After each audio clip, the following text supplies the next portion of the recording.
At La Royale, Manhattan's most exclusive restaurant, perfection is expected, and appearances are everything.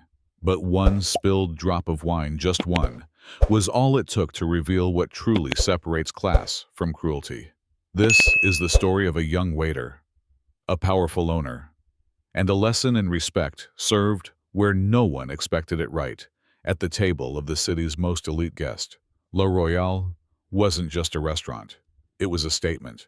Perched on a quiet corner in Manhattan's Upper East Side, its subtle exterior and gold-lettered windows whispered exclusivity, the kind of place where regulars didn't need to ask for the wine list, and every dish came plated like art.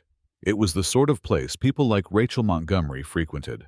On a Friday evening, Rachel arrived at La Royale in a cloud of designer perfume, flanked by her two closest allies, Victoria and Lauren. All three were wrapped in silk and wealth, the kind of wealth that doesn't apologize. Rachel, at 42, was the queen bee of nearly every gala she attended. She had perfected the art of making compliments feel like warnings and criticism sound like advice. They were seated at a prime table by the window, and before the waiter even approached, Rachel had already started her story. The gala was a masterpiece. She said with satisfaction, the artist actually cried when his painting sold. 20 grand above asking. Can you imagine? Only you could make someone grateful for being overcharged. Victoria teased. Don't be ridiculous. I made him relevant. They all laughed. Glasses clinked. It was that kind of night, polished, curated, celebratory. Enter Ethan Clark. Young, polite, focused. He carried himself with a quiet efficiency that didn't seek attention. Ethan approached the table with practiced calm, bottle of Bordeaux in hand. Would you care to taste the wine? Ma'am, he asked Rachel. She gave a small, performative sigh, as though the very act of interacting with staff was beneath her. Then nodded, without looking. Ethan gently tilted the bottle. And then it happened. A single drop of wine escaped the lip, landing on the edge of the pristine linen tablecloth. Rachel's expression didn't change at first, but that stillness was far more dangerous than rage.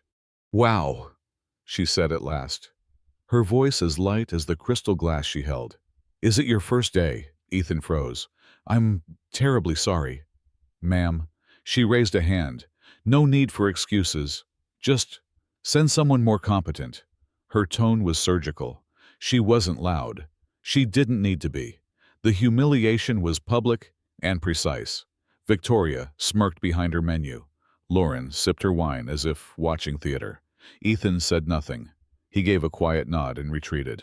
What none of them noticed was the man standing at the edge of the kitchen doors, watching every moment. Isaiah Clarke had built La Royale from a borrowed $1,000, and 3 years of relentless work.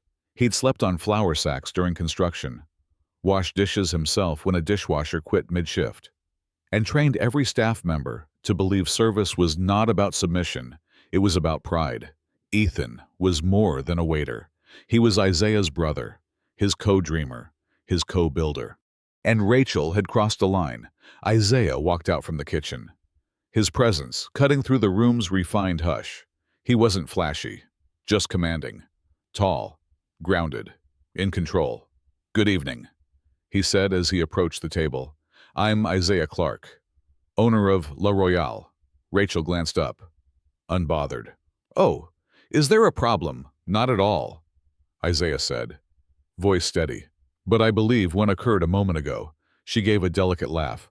Oh, the wine, please. A minor mistake. But I do expect a certain level of... I watched you humiliate my staff, my brother. That landed harder than anything else he could have said. Silence bloomed across the table. Rachel's eyes flicked to Victoria. Then back to Isaiah. I wasn't aware. Awareness isn't the issue, he replied. Respect is. More diners had started paying attention. The atmosphere had shifted. This restaurant was built on family, on dignity. Isaiah continued. What you witnessed wasn't incompetence. It was a moment, a human one. But your response told everyone here something more important than what we serve. It told them what you believe you're entitled to. Rachel's shoulders stiffened. Are you accusing me of something? Isaiah didn't flinch. No, I'm inviting you to reflect. Rachel looked around the room.